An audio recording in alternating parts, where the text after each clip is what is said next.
नमस्कार दोस्तों, ये है राज कंप्यूटर बैतूल और हम लोग पढ़ रहे हैं सितंबर 2026 सीबीएसई एग्जाम के लिए ये सीरीज हमारे पास 30 डेज 30 क्लासेस होने वाली है। तो वीडियो को लाइक और शेयर जरूर करें, चैनल को सब्सक्राइब कर लीजिए, नोटिफिकेशन को ऑन कर लीजिए। इस सीरीज में ये आज हमारे पास में है 4th नंबर का वीडियो हमारे पास में है। इसके पहले के जो 3 वीडियो है उसकी लिंक मिलेगी आपको आई बटन में, और पुरानी जो सीरीज है और जितनी भी सारी लिंक है, चाहे एप्लीकेशन की हो या टेलीग्राम की या व्हाट्सएप चैनल की, वो सारी आपको मिलने वाली है डिस्क्रिप्शन में। तो वहां से जाके आप ज्वाइन कर सकते हैं नोटिफिकेशन के लिए। फिलहाल हमारे पास में है आज की क्लास और हम जल्दी से करते हैं क्लास को स्टार्ट। आज का पहला प्रश्न है हमारे पास में और ये मोस्ट सिमिलर क्वेश्चन है, मोस्ट कॉमन क्वेश्चन है, बार बार एग्जाम में पूछे जाने वाला क्वेश्चन है। पावर पॉइंट में स्लाइड शो शुरू करने की शॉर्टकट की, और यही क्वेश्चन फिर आता है वर्तमान स्लाइड से स्लाइड शो शुरू करने की शॉर्टकट की। देखिए दोनों क्वेश्चन जो है वो अलग अलग है और बहुत बार बच्चे इस पे कंफ्यूज हो जाते हैं, इसलिए इस बार हम लोगों ने ये दोनों क्वेश्चन एक साथ रख दी है ताकि आपको कोई भी कंफ्यूजन ना हो। दोनों प्रश्न अलग अलग है। यहाँ पे बोल रहा है पावर पॉइंट में स्लाइड शो स्टार्ट करना है कि आपके पास है मल्टीपल स्लाइड्स है, 10 20 50 जितनी भी स्लाइड आप लोगों के पास में है और आपको उसको रन कराना है, तो आप कौन सी शॉर्टकट की यूज करेंगे। तो जब भी हमारे को स्लाइड शो रन कराना हो, डजंट मैटर कि कहाँ से शुरू करना है, बस शुरू करना है, तब हम यूज करते हैं किसको, F5 को। इस प्रश्न के लिए राइट आंसर क्या हो जाएगा, F5। अब यहां पर हमसे बोल रहा है वर्तमान स्लाइड मतलब करेंट स्लाइड से, वही आपके पास 10-20 स्लाइड है और इस समय आप 10वें नंबर की स्लाइड पर हो और आप चाहते हो कि आपका प्रेजेंटेशन इस 10वें नंबर की स्लाइड से ही आगे की तरफ चले, तब हम कौन सी शॉर्टकट की यूज करते हैं। तब हम यूज करते हैं कौन सी, हम यूज करते हैं शिफ्ट प्लस F5। इतना बेसिक अंतर याद रखना। इसको हम प्रेस करेंगे तो हमेशा हमारा स्लाइड शो कहां से शुरू होगा, स्लाइड नंबर 1 से ही शुरू होगा। भले चाहे हमारे पास 100 स्लाइड है और हम 70 नंबर की स्लाइड पर है, पर इसको प्रेस करेंगे तो कहां से शुरू होगा, स्लाइड नंबर 1 से फिर शुरू होगा। और इसको हम प्रेस करते हैं तो कहा जिस स्लाइड आपके पास में खुली है, 70 नंबर की खुली है, तो 70 से आगे 71 72 73 इस तरीके से वो चलने वाली है। ठीक है, बस इतना याद रखिएगा। अगला क्वेश्चन है MS एक्सेल में सेलेक्टेड सेल पर फिल्टर लगाना है। सेलेक्टेड सेल आपके पास में है और सेल के ऊपर फिल्टर लगाना है। देखिए हमारे पास एक्सेल में सॉर्ट और फिल्टर 2 तरह के ऑप्शन हम लोगों को मिलते हैं। सॉर्ट की अगर हम बात करें तो सॉर्ट में हम डेटा को असेंडिंग और डिसेंडिंग ऑर्डर में सेट कर सकते हैं। वही जब फिल्टर की बात आती है तो फिल्टर में हम हमारे डेटा को अलग अलग प्रकार से कंडीशनल वाइज फिल्टर कर सकते हैं, कंडीशनल वाइज अरेंज कर सकते हैं, चाहे कलर की बात हो या वैल्यूज की या नाम की, किसी भी तरह से फिर हम वहां कर पाते हैं। तो हम लोग शॉर्टकट की यूज करते हैं कौन सी, कंट्रोल शिफ्ट प्लस L का यूज हम करते हैं अगर हमको फिल्टर लगाना है सेलेक्टेड सेल में। ठीक है, इसको आप याद रखिएगा। यहां पर मैं आपको बता दूं कि हमारे पे जो एप्लीकेशन पे जो कोर्सेस है उसमें 2 कोर्सेस हमारे पास में है। एक तो ये फुल कोर्स है जिसको अभी हम 15 अगस्त के बाद इस पे एडमिशन लेना हम लोग बंद करने वाले हैं, है ना, फिर समय कम रहेगा, फिर हम उसमें एडमिशन नहीं लेंगे। अभी हमने इस पे फुल कोर्स पे 250 का फ्लैट डिस्काउंट डाल दिया है। तो अभी जिनको लेना हो इस वीक में तो जाके इस कोर्स को ले सकते हैं। इसमें हमने कंप्यूटर को डिटेल में पढ़ा हुआ है, इसमें मैथ भी आपको मिलने वाली है, रीजनिंग भी आपको मिलने वाली है, साथ में इसमें आपको मॉक टेस्ट मिलने वाले हैं सारे के सारे, विद लाइव क्लासेस भी है इसमें, और टाइपिंग का जो प्रीमियम पैकेज है वो भी इसके साथ सब्सक्रिप्शन तक के फ्री मिलने वाला है। तो उसको आप चाहे तो वहां से ले सकते हैं, लेकिन याद रखिएगा 15 अगस्त के बाद इसमें एडमिशन हम लोग नहीं लेंगे, समय कम बचेगा तो फिर हम नहीं लेने। यहाँ पर मॉक टेस्ट है, अगर किसी को सिर्फ मॉक टेस्ट चाहिए, अच्छा थोड़ा सा अंतर समझ जाइए यहाँ पर कि जो फुल क्लास है, फुल क्लास उन लोगों को लेनी चाहिए जो पहली बार एग्जाम दे रहे हैं, अच्छे से पढ़ के देना है। टाइपिंग उन लोगों की पहले कंप्लीट हो चुकी है, तो पहली बार एग्जाम दे रहे हैं या उनका 2-2 3-3 नंबर से पेपर रुक रहा है, उसके लिए होती है फुल क्लास, ताकि डिटेल में पढ़ ले, एक बार अच्छे से क्वेश्चन सॉल्व हो जाने वाले हैं। मॉक टेस्ट है यहाँ पर, तो इसमें सिर्फ मॉक टेस्ट आपको मिलते हैं 60 है, पर यहाँ पर आपको 75 एग्जाम तक के मिलने वाले हैं। और ये उन लोगों के लिए होता है जिनकी प्रिपरेशन ऑलमोस्ट डन है। अब वो एग्जाम में कैसे क्वेश्चन आते हैं वो देखना चाहते हैं, कैसे टाइम मैनेज कर पाएंगे और कैसे बहुत सारे क्वेश्चन याद कर सकते हैं, तैयार कर सकते हैं, उसके लिए ये रहता है। इसमें भी हम लोगों ने टाइपिंग का जो प्रीमियम प्लान है वो इसके साथ में फ्री रखा हुआ है। तो इस पे ये कोर्स अगर लेते हैं तो इसके सफिशिएंट डेट तक के आपको वेबसाइट पर हमारे पास टाइपिंग भी फ्री मिलने वाली है, जब तक आपका सब्सक्रिप्शन रहता है तब तक के लिए, ठीक है। तो ये आप वहाँ से जाकर देख सकते हैं।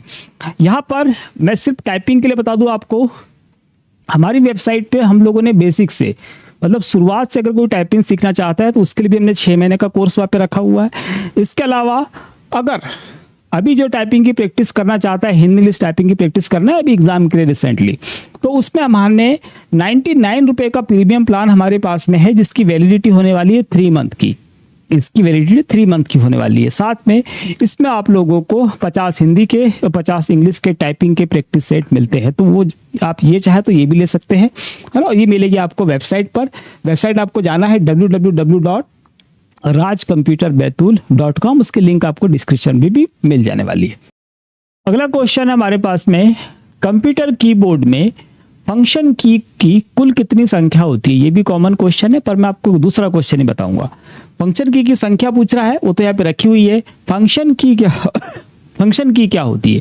देखिए हमारे एग्जाम में क्वेश्चन आता है कि हमारे कीबोर्ड में ऐसी कौन सी कीज होती है जिनको पहले से प्रोग्राम करके रखा गया है। सीधा सीधा क्वेश्चन है, सीधा सीधा आंसर है। तो ऐसी जितनी भी कीज हमारे पास में होती है जिनको पहले से प्रोग्राम करके रखा जाता है, वो कहलाती है फंक्शन कीज। फंक्शन कीज की अगर हम बात करें तो अलग अलग सॉफ्टवेयर में, अलग अलग प्रोग्राम में अलग अलग तरह से काम में लाई जाती है। वही जो शॉर्टकट कीज होती है तो कुल मिला के हमारे पास कितनी होती है, 12। कहाँ से, F1 से लेकर F12 तक के हमारे पास में कुल फंक्शन की होती है। अब जैसा कि मैंने बताया कि हर एक प्रोग्राम में अलग अलग तरह से ये फंक्शन कीज यूज में लाई जाती है, लेकिन हमारे पास में जो F1 की होती है ये होती है यूनिवर्सल हेल्प के लिए। मतलब किसी भी सॉफ्टवेयर प्रोग्राम में आप काम कर रहे हो, अगर आपने F1 की प्रेस करी है तो हमको उस प्रोग्राम से संबंधित हेल्प मिलती है। ठीक, इतना याद रखिएगा। अगला है, कंप्यूटर स्टोरेज के संदर्भ में निम्न में से सबसे बड़ी यूनिट कौन सी है। कंप्यूटर डेटा स्टोरेज की यूनिट की बात की जा रही है। डेटा जब हम कंप्यूटर में सेव करते हैं तो वहाँ की यूनिट्स की बात की जा रही है। यहाँ पर हमारे पास जितनी दी है हमको इतने में से बताना है। हालांकि स्टार्ट तो हमारी बिट से होती है, पर यहाँ पर उसने बाइट दिया है। तो बाइट जो होती है, बिट तो हमको मालूम में 0 या 1 सबसे छोटी तो यही होती है हमारे पास में बिट। बिट से बड़ा जो हमारे पास में आता है वो क्या आता है, बाइट आता है। बाइट से बड़ा क्या आएगा हमारे पास में, वो आता है किलो बाइट, है ना, 1024। किलो बाइट के बाद हमारे पास में क्या आ जाएगा, 1 MB आता है। और MB के बाद हमारे पास में क्या आता है, फिर GB। GB के बाद अगर वो पूछता तब हम क्या बता देते उसको, TB, टेराबाइट। तो सीक्वेंस याद रखिएगा, सीक्वेंस से ही हमको उसको पहचानना है। यहाँ पे एक जैसे रखे इसलिए इजी हो गया, ऊपर नीचे रख के थोड़ा सा वो हार्ड हो सकता था। पर याद रखिए कि इसका सीक्वेंस बिट से लेकर और आगे तक का सारा जितना भी सीक्वेंस है वो आप याद कर लीजिएगा। तो यहाँ पर फिलहाल इस प्रश्न का राइट आंसर क्या होने वाला है, वो होगा गीगाबाइट। कंप्यूटर के बीच डेटा एक्सचेंज के लिए उपयोग होने वाले रूल्स क्या कहलाते हैं। हमारे को कंप्यूटर में डेटा एक्सचेंज करना है, यहाँ से वहाँ भेजना है हमको डेटा को। तो डेटा जब भी हम भेजते हैं तो एक कंप्यूटर से दूसरे कंप्यूटर या एक नेटवर्क से दूसरे कंप्यूटर में जब भी हम डेटा भेजते हैं तो वहाँ पर ना हमको रूल्स लगते हैं, नियम लगते हैं कि नियमों के अकॉर्डिंग अगर डेटा होगा तो ही तो सेंड होगा, नहीं तो नहीं होगा। जैसे हमारे व्हाट्सएप पे लिमिट होती है कि हम उसमें लिमिटेड साइज की फाइल भेज सकते हैं, उससे ज़्यादा नहीं भेज सकते, है ना। या अलग अलग प्रकार के जब डेटा ट्रांसफर करते हैं तो वहाँ पर भी अलग अलग तरह के रूल्स लगते हैं। और ये जितने भी रूल्स की मैं बात कर रहा हूँ ये सारे इंपॉर्टेंट है और हमारे एग्जाम में आते हैं, है ना, जिसको हम आगे सीरीज पढ़ते पढ़ते सारे के सारे हम कंप्लीट कर लेने वाले हैं। यहाँ पर याद रखिएगा कि जितने भी रूल्स होते हैं, है ना, तो रूल्स के जो समूह होता है उसे हम बोलते हैं प्रोटोकॉल। क्या बोलने वाले हम लोग, प्रोटोकॉल बोला जाता है, याद रखना। नियमों के समूह को प्रोटोकॉल कहा जाता है। ये तो मॉडेम हो गया, ये केबल की बात हो गई, रेडियो फ्रीक्वेंसी, ये भी हम लोग कम्युनिकेशन के लिए माध्यम जो यूज करते हैं वायरलेस वाला, उसके अंतर्गत आते हैं ये दोनों, है ना। और ये तो केबल है, जो लैन केबल हम लोग यूज करते हैं उसकी बात होगी। MS एक्सेल में फंक्शन इंसर्ट करने की शॉर्टकट की। MS एक्सेल में फंक्शन के बहुत सारे क्वेश्चन आते हैं और याद रखिएगा अभी जो लोग कंप्यूटर चला रहे हैं तो जाइए फंक्शंस लाइब्रेरी में जाइए और अलग अलग ग्रुप वहाँ पे दिए हुए हैं कि मैथ का कौन सा है, हमारे पास टैक्स का कौन सा है, लॉजिक कौन सा है। मैथमेटिक्स के कौन से हैं, अलग अलग जितने भी फार्मूले के ग्रुप है उस ग्रुप वाइज आप थोड़े थोड़े याद करना स्टार्ट कर दीजिए। एग्जाम में एक क्वेश्चन आता है कि कौन सा फार्मूला किस ग्रुप का है, तो वहां पर आपको उससे हेल्प मिलने वाली है। और जो चलाने वाले हैं कि कौन से फार्मूले से क्या होता है वो तो हम यहाँ बताएंगे ही। तो फिलहाल हमारे पास में इंसर्ट करने की शॉर्टकट की तो याद रखना क्या होगी, शिफ्ट प्लस F3 का यूज हम करेंगे तो हमारे पास लाइब्रेरी ओपन हो जाती है, फंक्शन हम वहां से इंसर्ट करके ला सकते हैं। एक रनिंग प्रोग्राम से दूसरे प्रोग्राम पर स्विच करके जाना है। स्विच हमको समझता है अदला बदली। तो बहुत सारे प्रोग्राम हमारे कंप्यूटर में खुले हुए हैं, करेंटली आप किसी पे काम कर रहे हो और आपको किसी दूसरे प्रोग्राम पर जाना है जो पहले से ओपन है। कौन सी की प्रेस करते हैं, मतलब बेसिकली हम यहाँ पर शॉर्टकट कीज यूज करते हैं। तो यहाँ पर हमारे पास एक शॉर्टकट की दी गई है, मैं आपको एक और बता दूंगा। फिलहाल हमारे पास में जब भी दो प्रोग्राम हमारी विंडो में खुले हुए रहते हैं और उसके बीच में हमको क्या करना है, स्विच करना है, तब हम यूज करते हैं किसका, आल्ट के साथ में हम लोग टैब यूज कर लेते हैं। ठीक, सिमिलर चल जाती है, कोई दिक्कत नहीं। आप लोग इसके स्थान पर विंडो प्लस टैब का भी यूज कर सकते हैं।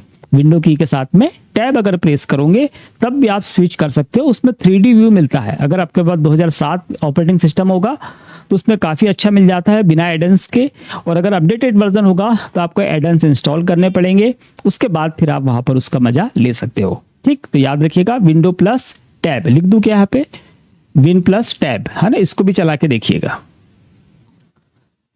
खुले हुए विंडो को मिनिमाइज करने के लिए जितनी भी विंडो आपके स्क्रीन पर खुली हुई रहती है उसको मिनिमाइज करना है। मिनिमाइज करने से क्या होगा, वो टास्क बार में चली जाएगी, क्लोज नहीं होगी, टास्क बार में चली जाएगी। वापस हम क्लिक करेंगे तो फिर से ओपन हो जाने वाली है।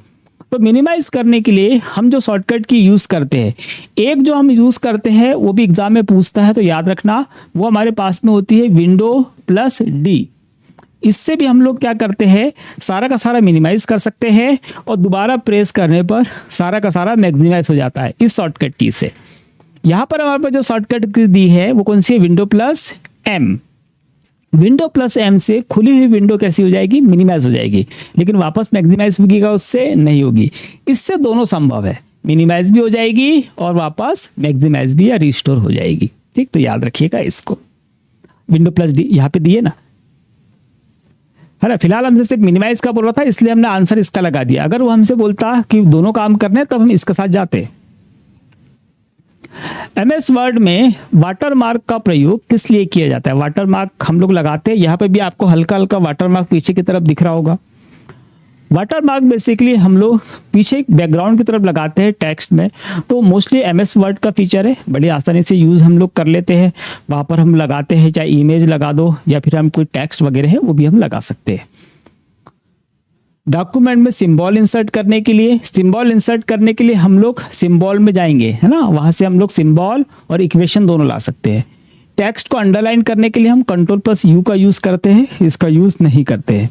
पेज के पीछे घोस्ट टेक्स्ट डालने के लिए, हाँ, जो पेज हमारे पास में होगा उसके पीछे घोस्ट टेक्स्ट मतलब हल्का सा दिखे, एक परछाई जैसा दिखे, वैसा हम डाल सकते हैं, तो बिल्कुल ये सही होगा। ऑप्शन नंबर सी जो है इसका राइट आंसर होगा, ये तो नहीं होगा। चलिए अगला क्वेश्चन है, निम्न में से सर्च इंजन कौन सा है। मैं पहले से बार बार बोलते हुए आ रहा हूं कि हमको 10 सर्च इंजन और 10 वेब ब्राउजर के नाम याद कर लेने हैं, है ना। और आप लोग जो कंप्यूटर चलाते हो तो वेब ब्राउजर का यूज किया करो, उसके सेटिंग्स देखा करो, है ना, कहाँ पे क्या होता है कैसे होता है उसको देखा करो, है ना। अभी पढ़ रहे हो इसके साथ साथ सीख जाओगे तो अच्छा है, बाद में तो फिर काम करोगे तब तो फिर सीखना ही पड़ता है। तो अभी पढ़ रहे हैं हम लोग तो साथ साथ सीख जाइए। तो 10 सर्च इंजन और 10 वेब ब्राउजर कंप्यूटर पे, है ना। तो कौन कौन से हम लोग होते हैं, तो यहाँ पर फिलहाल हमसे बोल रहा है वो कि कौन सा है, इसमें से हमको क्या पहचानना, निम्न में से सर्च इंजन कौन से है। हमको पहला आया गूगल। गूगल को हम लोग पहचानते हैं, गूगल तो सबसे बड़ा सर्च इंजन यही हमारे पास में, तो गूगल जो है ये इसका राइट आंसर है। फिर हमको बोल रहा है बिंग, तो बिंग जो है आपको बता दूं बिंग भी हमारे पास सर्च इंजन है, ये माइक्रोसॉफ्ट का है ना। तो बिंग जो है माइक्रोसॉफ्ट का सर्च इंजन है, ये याद रखिएगा, ये भी एग्जाम का क्वेश्चन है। और ये दोनों हमारे पास में है, बोथ एंड भी, हाँ, तो दोनों जो है हमारे पास में ये सर्च इंजन है, ये वाला जो है हमारे पास में सर्च इंजन नहीं है। ठीक, चलिए अगला है इंटरनेट एक्सप्लोरर, फायरफॉक्स, क्रोम। मतलब इंटरनेट एक्सप्लोरर हो गया हमारे पास में, फायरफॉक्स क्या, क्रोम हो गया, या हमारे पास में एज हो गया, ये सब क्या है, ये सारे के सारे वेब ब्राउजर है ना। तो अभी मैं वेब ब्राउजर की बात कर रहा था, आप लोग क्रोम चलाते होंगे मोबाइल में, कंप्यूटर में जो यूज़ करते हैं वहाँ पर क्रोम को अच्छे से चला के देखिए, सारे फीचर्स विद शॉर्टकट कीज भी हमारे एग्जाम में उसकी आती है, तो क्रोम को चलाइएगा तो हो जाएगा आपका। तो ये क्या है बेसिकली, तो ये ऑपरेटिंग सिस्टम नहीं है, एंटीवायरस नहीं है, डेटाबेस नहीं है, ये क्या है हमारे पास में, ये है भैया वेब ब्राउज़र। और ये क्वेश्चन और याद रखना कि ये है क्या बेसिकली, ये हमारे पास में एप्लीकेशन सॉफ्टवेयर होते हैं। वेब ब्राउज़र बेसिकली क्या है, एप्लीकेशन सॉफ्टवेयर है, ये याद रखना, ये भी एग्जाम का क्वेश्चन है। एमएस एक्सेल में सेलेक्टेड सेल को फिल्टर करने के लिए, ये शॉर्टकट की तो रिपीट हो गई है, मतलब क्वेश्चन ही रिपीट हो गया है। तो इसका क्वेश्चन नंबर 13 है, इसका आंसर आप लोग लगाइएगा। यहाँ तक आप वीडियो शुरू से अभी तक देखते आ रहे होंगे तो इसका आंसर मैं पहले वीडियो में बता चुका हूँ, याद आ जाएगा। फट से नीचे कमेंट पे लिख देना क्वेश्चन नंबर डालना 13 और उसका आंसर इसमें से जो है बस वो डाल देना। एमएस वर्ड में फॉर्म लेटर बनाने और अलग अलग रिसिप्ट्स को कॉपी भेजने के लिए एक प्रयोग किया जाता है। एमएस वर्ड में चाहे हम फॉर्म बना रहे हो या कोई लेटर बना रहे हो, उसको अलग अलग रिसिप्ट्स मतलब अलग अलग एड्रेसेस के साथ में कॉपी को भेजने के लिए किसका प्रयोग करते हैं। तो ये तो मोस्ट कॉमन क्वेश्चन है, हमारे एग्जाम में आता ही है इसका क्वेश्चन। बात हो रही है मेल मर्ज की। मेल मर्ज में क्या किया जाता है, एक कोई लेटर या पत्र तैयार किया जाएगा और उसको मल्टीपल लोगों को सेंड किया जाता है, और हम लोग हर जितने भी मल्टीपल लोगों को सेंड कर रहे हैं उसमें सबके एड्रेसेस हम लोग अलग अलग उसमें रख सकते हैं। तो यहाँ पे एनवलप और लेबल्स के क्वेश्चन भी आते हैं, याद रखना। जब वहाँ जाते हैं मेल मर्ज वाले ऑप्शन में हम जाते हैं तो वहाँ पे हमको क्रिएट के अंतर्गत एनवलप और लेबल के ऑप्शन भी मिलते हैं। तो फिलहाल इस प्रश्न का राइट आंसर याद रखना कि कोई एक पत्र आपने बना लिया है, लेटर बनाया है, फॉर्म बनाया है, उसको मल्टीपल लोगों को अलग अलग एड्रेस के साथ भेजना है, हम लोग यूज करेंगे मेल मर्ज को। ईमेल में सिंगल जाएगा, पॉइंट प्रिंट आउट, तो प्रिंट आउट आपको पता ही है, वर्ड आर्ट में जो अलग अलग आकृतियां रहती है। वेबसाइट का मुख्य पृष्ठ क्या कहलाता है, ये भी बहुत बार हमारे एग्जाम में पूछा गया है क्वेश्चन। किसी भी वेबसाइट का पहला पेज क्या कहलाता है, तो पहला पेज हमेशा क्या कहलाएगा, होम पेज कहलाएगा। पहला पेज क्या कहलाएगा, होम पेज। और अदर भी हम जाते हैं दूसरी जगह पे कहीं और पर भी जाए तो हमेशा पहले पेज क्या होते हैं, होम पेज ही होते हैं। जैसे हम एमएस वर्ड की बात कर ले, उसमें अलग अलग प्रकार की टैब होती है, लेकिन सबसे पहली टैब कौन सी होती है, वहां पर भी होम टैब ही होती है, ये याद रखना। अगला क्वेश्चन है, विंडोज में किसी फाइल या फोल्डर को स्थायी रूप से डिलीट करने के लिए कौन सी की यूज की जाती है। किसी फाइल या फोल्डर को स्थायी रूप से, है ना, यहाँ पे वर्ड क्या हमारे पास अस्थायी रूप से डिलीट करना है। ठीक है, अगर हमको सिर्फ अस्थायी रूप से करना रहेगा तो क्या करेंगे, फाइल सेलेक्ट करी, डिलीट प्रेस कर दिया, रिसाइकल में जाके सेव हो जाएगी, तो ये अस्थायी डिलीट हुआ।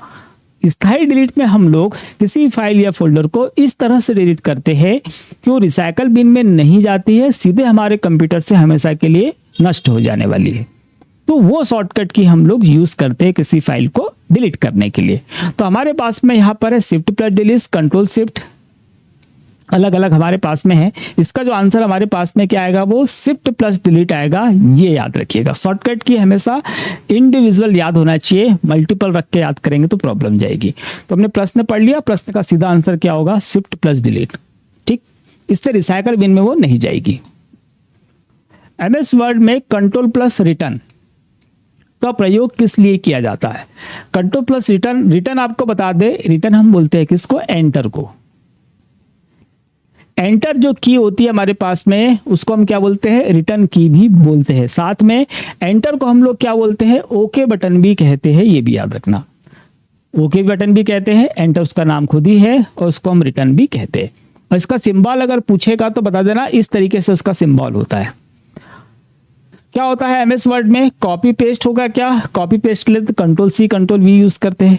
कट कॉपी ये भी नहीं होगा, पेज ब्रेक और पेज डिलीट। तो हम जो यूज करते हैं कंट्रोल प्लस एंटर, उससे क्या होगा, पेज ब्रेक होगा, एक नया पेज जुड़ जाएगा भैया, है ना। जहां पर भी आपका कर्सर होगा उसके बाद एक नया पेज वहां पर हमको मिल जाता है कंट्रोल प्लस एंटर से, बस याद रखिएगा। स्क्रीन सेवर क्या है, स्क्रीन सेवर की हम लोग बात करें तो नॉर्मली जो कंप्यूटर यूज करते हैं उनको तो पता है कि स्क्रीन सेवर थोड़ी देर हम लोग कंप्यूटर पे काम नहीं करें तो अपने आप स्क्रीन पर चलने लगता है ना। तो वो कुछ इमेजेस लगा सकते हो, टेक्स्ट लगा सकते हो, उसमें रिबन हम लोग लगा सकते हैं, अलग अलग आर्ट उसमें हमको मिलती है, फोटो गैलरी भी हम लोग डाल पाते हैं। इसके हमारे एग्जाम में दूसरे ही क्वेश्चन आते हैं क्या कि अगर स्क्रीन सेवर आपने लगाया है तो इससे क्या क्या होता है। तो स्क्रीन सेवर अगर हम यूज़ कर रहे हैं तो इससे हमारे कंप्यूटर की रैम बिजी रहती है, कंप्यूटर स्लो हो सकता है और कंप्यूटर गर्म भी हो सकता है और बिजली की खपत होते रहेगी, बिजली नहीं रुकेगी। ठीक है, तो डिसएडवांटेज याद रखना जो हमारे से एग्जाम में पूछा जाता है इसके लिए। और इसमें अच्छा क्या होता है, तो बस विजुअल्स हैं हमको अच्छे दिख रहे हैं, अदरवाइज सारा जो कंज्यूम कर रहा है चाहे पावर हो या स्पेस हो वो बराबर चल रहा है। तो क्या है, एंटीवायरस प्रोग्राम है क्या, नहीं है। ट्रोजन हॉर्स ये वायरस है क्या, नहीं है। ऑपरेटिंग सिस्टम प्रणाली, ऑपरेटिंग सिस्टम है क्या स्क्रीन सेवर, तो ऑपरेटिंग सिस्टम भी नहीं है। इनमें से कोई नहीं, तो हाँ इनमें से कोई नहीं होगा भी है इसका आंसर। क्यों इनमें से कोई नहीं आंसर होगा, ना वो एंटीवायरस है, ना ट्रोजन मतलब मालवेयर है, और ना ही ऑपरेटिंग सिस्टम है। स्क्रीन सेवर क्या है, अगर ऐसा एग्जाम में क्वेश्चन आया तो बता दीजिए। विंडोज़ का एक फीचर है जो कि जब भी आप कंप्यूटर पे काम नहीं कर रहे हो तब स्क्रीन पर वो अपने आप स्टार्ट हो जाता है। जैसे हम माउस हिलाते हैं तो वो स्क्रीन सेवर हट जाता है और आप एक्चुअल काम जो रहता है वो आप कर सकते हो। ठीक है, ऐसा याद रखिएगा। लिनक्स में मूलतः 1991 में हेल्सिंकी यूनिवर्सिटी में किसने डेवलप किया। अच्छा, लिनक्स को डेवलप किसने किया है, तो लिनक्स को डेवलप, है ना, मैं इसके पहले ही बता चुका हूँ कि ये जो प्लेलिस्ट आपको मिलने वाली है कहाँ पर, आई बटन में, इसमें मैंने वाला वीडियो भी अटैच कर दिया है जिसपे सारे डेवलपर से, विकास करता है डेवलपर से, है ना। तो वो 50 वहाँ पर है, उनको आप एक बार दो बार देख लीजिएगा, शायद चाहो तो लिख के रख लीजिएगा, याद कर लीजिएगा, वो आपको एग्जाम में इस तरह के प्रश्नों में बहुत हेल्प करने वाले हैं। तो लिनक्स जो है ऑपरेटिंग सिस्टम है और इसका विकास किसने किया है, तो इसका विकास किया है लिनस टोरवाल्ड्स। लिनस टोरवाल्ड जो है इन्होंने विकास किया है, उन्होंने डेवलप किया है किसको, लिनक्स को, ये आपको याद रखना है। ठीक है, और ये एक ओपन सोर्स ऑपरेटिंग सिस्टम है, ये भी याद रखिएगा। इनमें से प्राइमरी स्टोरेज और सेकेंडरी स्टोरेज का सही पेयर बताइए। प्राइमरी और सेकेंडरी स्टोरेज का सही पेयर। अगर प्राइमरी स्टोरेज की बात करें तो प्राइमरी हमारे पास में क्या होता है, हमारे पास में होती है रैम, हमारे पास में होता है रोम। प्राइमरी में इतनी ही चीज़ें हमारे पास में। सेकेंडरी की हम बात करें तो हमारे पास में आती है हार्ड डिस्क, हमारे पास में आती है एसएसडी, हमारे पास में आती है पेन ड्राइव होगा आपका। इसके अलावा हमारे पास फ्लॉपी आती है, हमारे पास टैप ड्राइव आता है ना। इसके अलावा मेमोरी कार्ड जो होते हैं, हमका सीडी है, डीवीडी है, ब्लूरे डिस्क है, ये सारा कुछ तो सेकेंडरी में आता है। अब हमको क्या बताना है, प्राइमरी और सेकेंडरी, मतलब पहले क्या चाहिए हमको, प्राइमरी, और बाद में क्या चाहिए, सेकेंडरी। तो यहाँ पर हम आते हैं हार्ड डिस्क, ये तो सेकेंडरी है, रैम प्राइमरी है, लेकिन हमको पहले क्या चाहिए, प्राइमरी, तो इसलिए ये गलत हो गया। यहाँ पे फ्लॉपी भी हमारे पास कहाँ पे है, सेकेंडरी में है, हमको पहले प्राइमरी चाहिए था इसलिए गलत हो गया, हालांकि दोनों ही सेकेंडरी है। रैम प्राइमरी है, हार्ड डिस्क सेकेंडरी है, तो ये वाला आंसर हमारा सही हो सकता है, पर बात का देखेंगे सीडी डीवीडी दोनों हमारे पास सेकेंडरी है। तो ये वाला जो आंसर है हमारे पास में ये कैसा है, ये सही है। प्रश्न ने प्राइमरी और सेकेंडरी पूछा था, तो पहले प्राइमरी और देन फिर सेकेंडरी, तो ये वाला आंसर हमारे पास कैसा है, बिल्कुल सही है, रैम और हार्ड डिस्क। प्रिंटर रेजोल्यूशन किस में नापते हैं, रेजोल्यूशन तो आपको पता ही होगा, मैं इसके पहले ही बताया हूँ, वर्टिकल और हॉरिजॉन्टल। इस तरीके से हमारे पास में वर्टिकल और इस तरीके से हॉरिजॉन्टल। तो वर्टिकल और हॉरिजॉन्टल पिक्सल्स, ये जो डॉट होते हैं ना हमारे पास, इनको कहते हैं डॉट्स, है ना, की संख्या का गुणनफल क्या कहलाएगा, रेजोल्यूशन कहलाता है।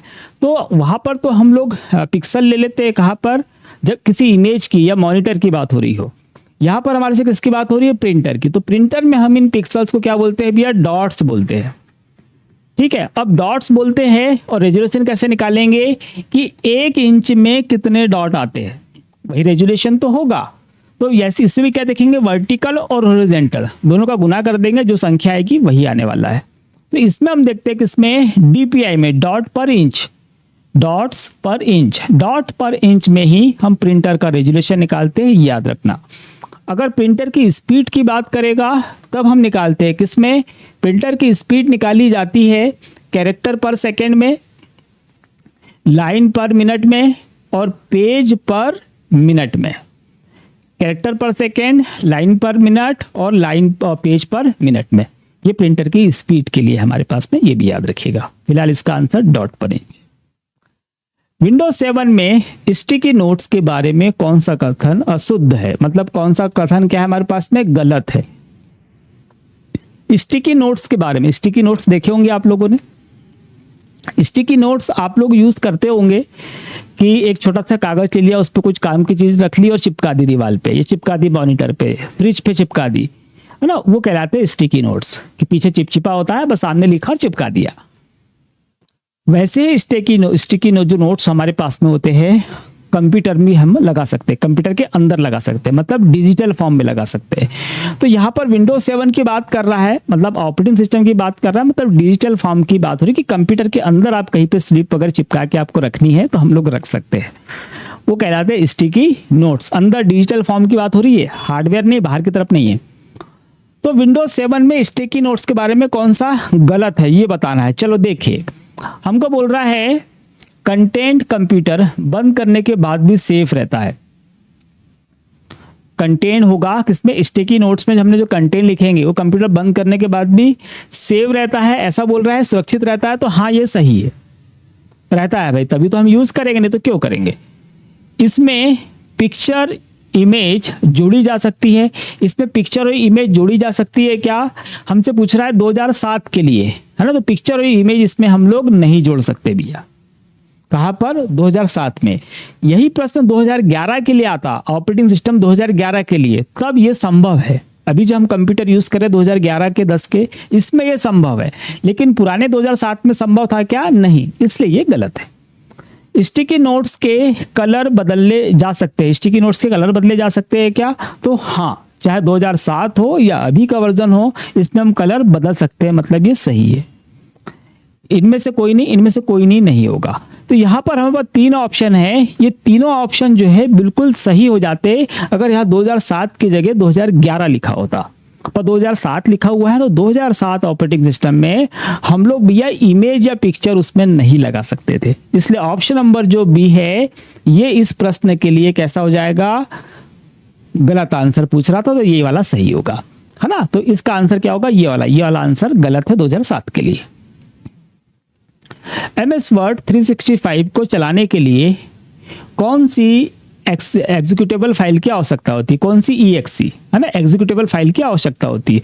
तो MS वर्ड की बात कर ले, यहाँ पे 365 जरूर लिखा है, पर हम किसी भी वर्जन की बात करें, चाहे 2007 हो, 16 हो, 19 हो, 21 हो, 24 हो, 365 हो, किसी भी वर्जन में, 2010 भी ले लो, हमको जो MS वर्ड की फाइल अगर ओपन करनी है तो कैसे ओपन करते हैं, हमको एग्जीक्यूटिव फाइल बोलता है, तो हम लोग पढ़ते हैं क्या, रन की कमांड पढ़ते हैं। आप लोग तैयार करिएगा, राइट डाउन कर लो, आपको विंडोज की रन की कमांड ढूंढ के सर्च करनी है और उसको याद कर लेना है एग्जाम के लिए। रन की जो कमांड है हमारे एग्जाम में पूछता है। तो रन हम ओपन करने के लिए क्या करते हैं, विंडो प्लस आर, विंडो की प्लस आर प्रेस करेंगे तो रन विंडो आपका ओपन हो जाएगा। इस रन में हम क्या टाइप करेंगे कि हमारा MS वर्ड ओपन हो जाए, हम टाइप करेंगे winword। सिर्फ winword टाइप करने से भी काम चल जाएगा, या winword.exe ये भी टाइप करेंगे तो भी खुल जाएगा, दोनों सही है, गलत कोई नहीं है। सिर्फ winword से भी खुल जाएगा या winword.exe से भी खुल जाएगा। अगर यही प्रश्न एक्सेल के लिए आता तो एक्सेल के लिए हम लोग क्या टाइप करते, एक्सेल ही टाइप करते, एक्सेल के लिए एक्सेल ही टाइप करते, ओपन हो जाता। वही अगर पावर पॉइंट के लिए क्वेश्चन आता तो हम क्या टाइप करते, पावर PNT टाइप करते, हम रन में एंटर कर देते, पावर पॉइंट ओपन हो जाता। वही अगर कमांड प्रॉम्प्ट ओपन करना रहता हमको तो हम क्या प्रेस करते, हम प्रेस करते CMD से क्या हो जाता, कमांड प्रॉम्प्ट मतलब डॉस ओपन हो जाता। कैलकुलेटर अगर आपको ओपन करना है रन में तो हम क्या यूज कर लेंगे, कैल्क, CALC, भाई इतना टाइप करो और एंटर कर दो, कैलकुलेटर ओपन हो जाएगा। नोटपैड के लिए नोटपैड टाइप कर दो, ओपन हो जाएगा। वर्डपैड के लिए वर्डपैड टाइप कर दो, ओपन हो जाएगा। रन की कमांड हमारे लिए बहुत ज्यादा इंपॉर्टेंट होती है, चाहे काम कर रहे हो या एग्जाम हो, दोनों के लिए। तो आप सर्च करके याद कर लीजिएगा। फिलहाल इस प्रश्न का राइट आंसर क्या हो जाएगा, winword। MS वर्ड 365 में टेक्स्ट को सेंटर अलाइन करने की शॉर्टकट की क्या है। बहुत नए स्टूडेंट रहते हैं, वहां पर ये शॉर्टकट की बहुत कंफ्यूज करती है। थोड़े से अपडेटेड हो जाते हैं, प्रो वर्जन में स्टूडेंट आ जाता है तब तो उसको याद रहता है। इनिशियल स्टेज पे जब शॉर्टकट की पढ़ना स्टार्ट करता है तब कंफ्यूजन रहता है नए स्टूडेंट्स में। सेंटर अलाइन करना है, बेसिकली एक क्वेश्चन याद रखना कि हमारे MS वर्ड में कितने तरह का अलाइनमेंट होता है, टोटल 4 तरह का। कौन कौन सा होता है, तो हमारे पास में होता है लेफ्ट, राइट, सेंटर, और जस्टिफाई, सेंटर और जस्टिफाई, टोटल 4 तरह के अलाइनमेंट यूज किए जाते हैं। अब हम लेफ्ट के लिए क्या यूज करते हैं, तो लेफ्ट के लिए यूज करते हैं हम कंट्रोल प्लस एल यूज करेंगे, राइट के लिए हम कंट्रोल प्लस आर यूज करेंगे, सेंटर के लिए हमारा प्रश्न पूछ रहा है, और जस्टिफाई के लिए हम क्या प्रेस करेंगे, कंट्रोल प्लस जे।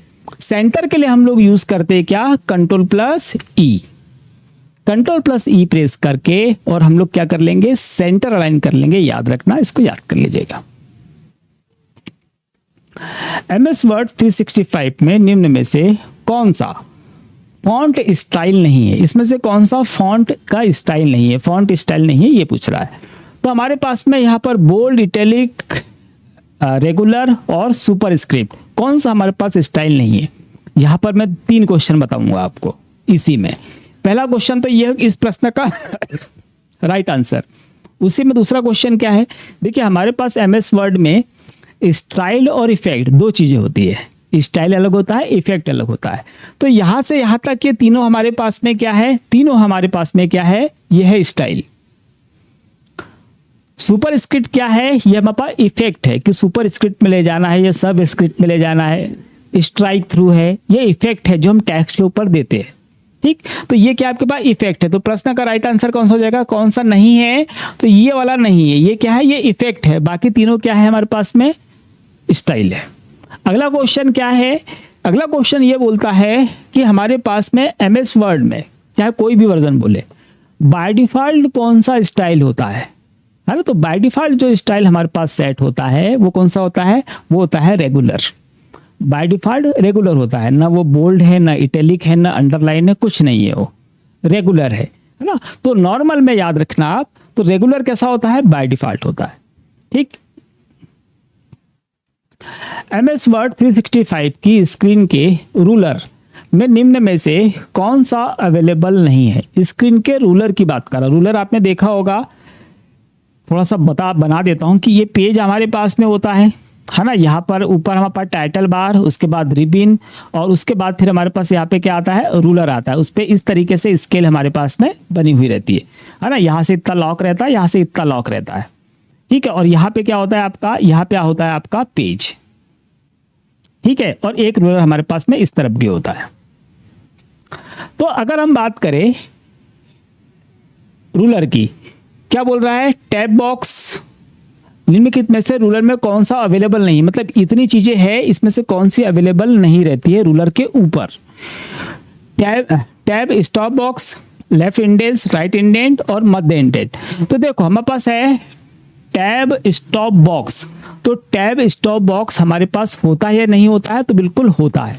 आप लोगों ने देखा होगा जिन्होंने ध्यान से, कि हमारे पास इस तरीके से बना होता है ना। और यहाँ पे क्या होता है, चौखट्टा बॉक्स बना होता है, कहाँ पर, इसके ऊपर बना होता है यहाँ पर, ठीक। तो वो क्या है, स्टॉप बॉक्स है। किसके लिए, वो है हमारे पास में टैब के लिए, टैब सरकाते ना हम लोग, उसके लिए। फिर लेफ्ट इंडेंट, तो लेफ्ट इंडेंट होता है, आपने देखा होगा इंडेंट की डेफिनेशन में कल भी आपको बता चुका हूं कि जहां हमारा कर्सर रहता है, पेज की बॉर्डर, इन दोनों के बीच की जो जगह होती है वो इंडेंट कहलाती है। तो यहाँ पर भी अगर हम देखें कि ये पूरा का पूरा हमारे पास पेज होगा, है ना। तो यहाँ पर इतनी जगह क्या, ये जो लॉक रहता है ना ऊपर का हिस्सा, यहाँ पे इतना लॉक रहता है, तो इतना मार्जिन, इतना मार्जिन, इधर भी छूटा है, इधर भी छूटा है, कर्सर उसके आगे नहीं जाता है, वहां से नीचे आ जाएगा, और इधर सामने की तरफ भी नहीं आता है। तो ये क्या हमारे पास में इंडेंट होता है।